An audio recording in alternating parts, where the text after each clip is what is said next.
WICR. And welcome back, Sassy Sacks, Kayla Kozak. We talked about making a difference, and now, Kayla, we're on to the sports world. The New York Yankees season coming to a crashing halt last night, wild card game. Houston Astros, the Astros coming away with a 3-0 win at the stadium. I can't lie. I had a feeling the Astros were gonna win. I did too. I think we spoke before the game yesterday, and I think that they were gonna lose. They weren't giving me any hope the past weekend, and really the past week overall, especially with the 3-4 series with 3 out of 4 game series losses with Boston. I don't think that was English at all, but I think you catch my drift. And I had zero. I mean, my brother would, if he listened to this right now, he would tell me, "Leave, you're not a real Yankee fan, because you didn't have hope." Because he's one of those people where I really believed in the road, that it was the road to 28 in the beginning of the year, and even in the middle when Teixeira was on fire, I had a hope. But towards the end, I'm realistic. My brother is an individual who posted last night, "I'm heartbroken, but next year's 28." And if we lose next year, he's going to say, "I'm heartbroken, but next year's 28. So the old motto of the Chicago Cubs, there's always next year. Wait till next year. Yeah.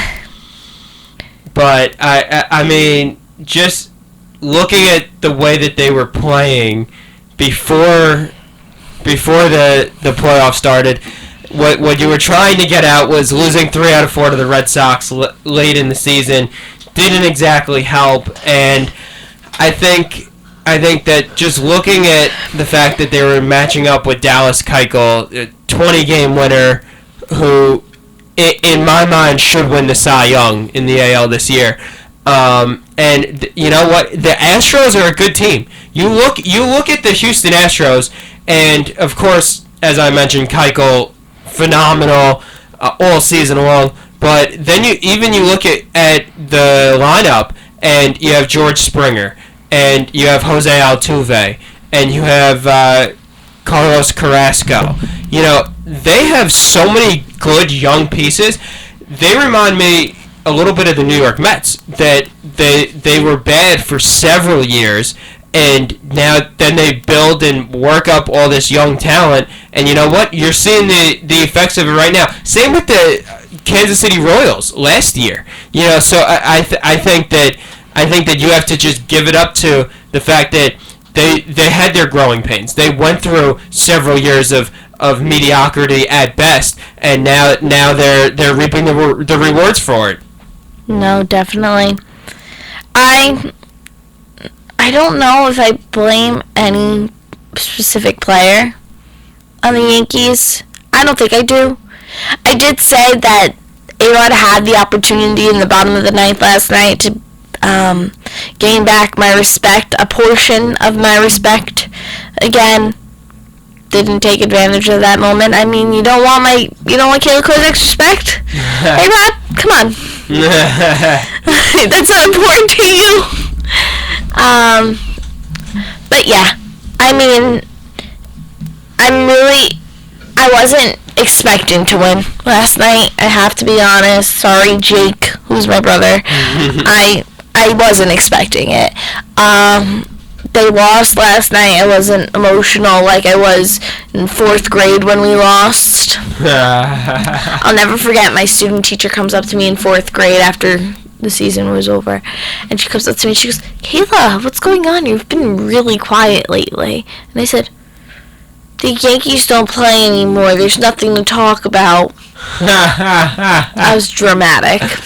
That was Miss Aesop asked me that. Wow. I'll never forget it. So wait, 4th grade. 4th grade was like my peak with the Yankees. Like, I knew everything about everything. 4th grade must have been, that was the 2004 season. So the loss to the Red Sox? No, 2005. 2005. Oh, so... No. It was 2004 because I graduated 4th grade 2005, graduated elementary school 2006. So, yeah. The loss to the Red Sox. So the heartbreaking come from behind, down 3-0 Boston Red Sox comeback. Okay. I mean, I can definitely understand how that could be so traumatic. Because looking at it, I remember looking at that series, and after the way the 2003 finished up with going to Game 7, and then Aaron Boone's home run, game-winning, series-clinching, pennant-clinching, trip to the World Series clinching, home run over the left field wall in, what was it, the 11th inning, I think. And then the Yankees come back the next year, winning the first 3 in the ALCS. I remember thinking to myself, I said, there's no way the Red Sox are ever going to beat this team. I was like, there's no chance. And then, so I can definitely understand that, then... It was very emotional. Then, 5 days later, Red Sox are going to the World Series for the first time in almost 20 years, and the Yankees are going home, and no repeat as American League champions. No, what would that have been? That would have been a 7th pennant in 9 years, I think. Mhm. So I mean, I can definitely see, and especially when you go 6 out of 8, and growing up, as a, let's see, 4th grade, you must have been around 10. Yeah. 6 out of the 10 years of your life, the Yankees are in the World Series, and then they lose. I can definitely see where that could be traumatic. Now, how old is your brother? My brother he'll be 19. He's a sophomore in college. Okay, all right. So he's not. He's okay. Because but he acts like his feelings are like 4th grade feelings. Right. I was wondering if you said maybe he was like 13. I could say all right. No, okay. He's just very, very passionate. Hey, that we've talked about it several times here. That's the beauty and the detraction of sports, that they bring out those raw, passionate emotions in you. That when it brings excitement to you, it's one of the greatest feelings in the world. When you get the dejection that he's feeling right now, you want to kill yourself, and that's it's the gamble you take with being so passionate about sports, that if they win, you're the happiest person in the world. Nothing else matters. And when they lose, well, then you start hitting the Ben and Jerry's. unless you're Ken Reichman, and then you're just very used to losing. Wow, burn. I mean, except this year because the Mets, I don't know what they're doing. They're eating a lot of Wheaties in the morning, I guess. But you know what? Looking at Mets Dodgers, I don't feel good for the Mets. I really and truly don't. The Dodgers, they've got Kershaw and Greinke Game 1, Game 2. Mets would be lucky if they win one out of those 2. They would be lucky if they come back to New York tied 1-1. Then you go to New York, even say if the Mets, I just don't have a good feeling for the Mets, because I think I know the Dodgers have struggled in the postseason in the past, but I just think that they've been there. Mm-hmm. Just the fact that they've been there and the Mets haven't been, and when you look at everybody talks about the 1-2 punch of Kershaw and Greinke, but when you look at the Dodgers lineup, that's a lot better lineup than the Mets lineup. For sure. A lot better lineup. And you have, some former Phillies in there, Chase Utley, and is Jimmy Rollins? Yes, no, maybe? I don't know. Maybe so. I don't know. But the 2 of them, Well, definitely Utley. I remember Utley getting traded there. So they're familiar. They know the Mets. They are Mets killers, and so I just don't have a good feeling. And you're going up against two of the top 5 pitchers in baseball. Yeah, I mean the Mets are just, it's abnormal that they got this far. So let's let them live, do what they can do as best they can. Yeah, I mean we have to see how it plays out. The Mets pitching rotation, I'd say 1 to 4 might be the best in baseball. True. Might very well be the best in the playoffs right now. But then you're also going to need to hit, because you're not going to win a game that's 0-0. True. So we have to see how it goes. I'm happy for the Mets that they're finally back into the playoffs, but I also think that whoever wins Mets-Dodgers is not going to stand a chance against the team that wins from the NL Central. I know. No chance.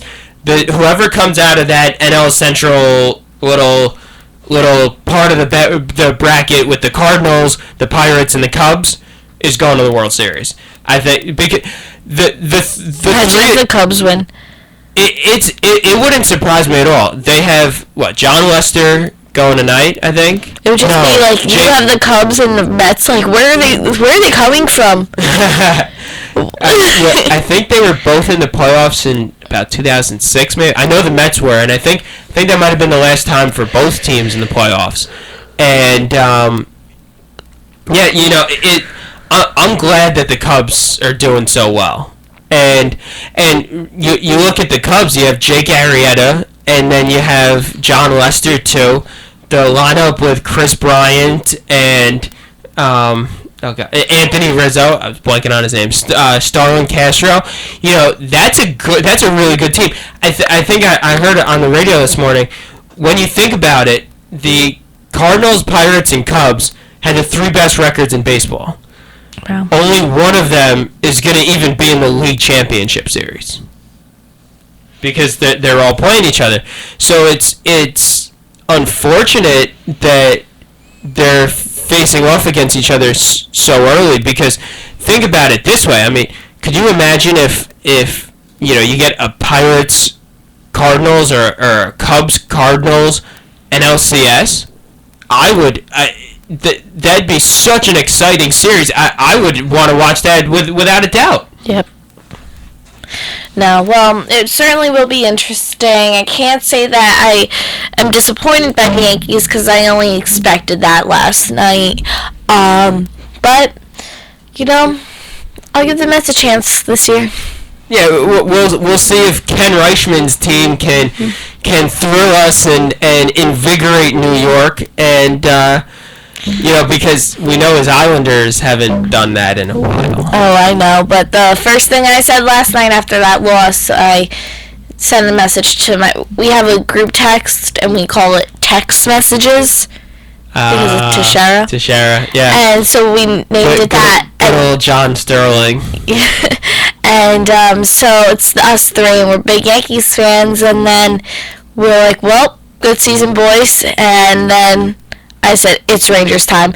And I changed the group chat name to Rangers Town, and now we're ready for a whole new season. Well, that's the beautiful thing. The Rangers start their season tonight. I know. So it matches up so beautifully. Yankee season ends Tuesday night. Rangers start Wednesday night. It's beautiful. It's amazing. But all right, let's get on to the Rangers a little bit since we did bring it up. The Rangers starting it off with the defending Stanley Cup champion Chicago Blackhawks. They're raising the banner at the United Center tonight, giving out the championship rings and everything. Kayla, now what's your take? The Rangers won the President's Trophy last year, had the best record in the regular season, and they have to start the season by watching the team that won the Stanley Cup raise the banner. How does that make you feel as a Rangers fan? My feelings right now is I don't know how to feel about going into it. I'm just thinking of the last game we played, where we played zero defense, and we played zero offense. There was 0-0 going on. And you have a player playing with a broken foot, working with all his might, and nobody's helping him out. I'm really worried about the chemistry of the team right now, and I hope tonight proves me wrong. I think that the Rangers just showed in the playoffs that they expended so much energy to get to that point that they just ran out of gas. They played so well throughout the regular season. They then, in the playoffs, they barely got through the first 2 rounds. Barely, having to go to, was it 7 games in both of the, or maybe they won in 6 and then won in 7? I think so. Yeah, and then having to go to Game 7 with Tampa Bay. They just needed so much energy, and that comes after going all the way to the Stanley Cup Finals. So they were playing so much that it was bound to happen, and that's the unfortunate thing about the playoffs, is that it's after such a grueling season that you really see that endurance wins it come playoff time, which is exactly why the San Antonio Spurs, Greg Popovich, rests his players during the season, because he knows that he doesn't want to burn them out during the regular season and then they have nothing for the playoffs. So it's really where you see what it takes to build a team. It's not so much getting the best players. It's not so much getting everyone to play well. It's making sure that they peak at the right time. And I think that the Rangers, unfortunately, the last 2 years have fizzled out when the chips were down. For sure. I mean, I'm excited for tonight. I'm not going in with any expectations. But I hope we do better than the last game of the season, and we develop a better team as dynamic, where it's more teamwork, more chemistry between each other. I hope the broken foot is not broken anymore. And I'm excited. I'm excited for a whole new season, and I'm not going to make any predictions, although my prediction last night was correct. Yeah, I think that if you go in with low expectations and then the team does well, then you're happy. If you go in with high expectations and the team doesn't do well, which is usually the case, then you're setting yourself up for, unfortunately, disappointment. Yep. But anyway, that is all the time that we have. The Rangers starting their season, I'm sure we'll be talking a lot about them over the coming weeks, as hockey season is 82 games and it all starts tonight. For Sassy Sacks, Kale Kozak, we are signing off here. We'll catch you next Wednesday. Celebrate the USFL's 25th anniversary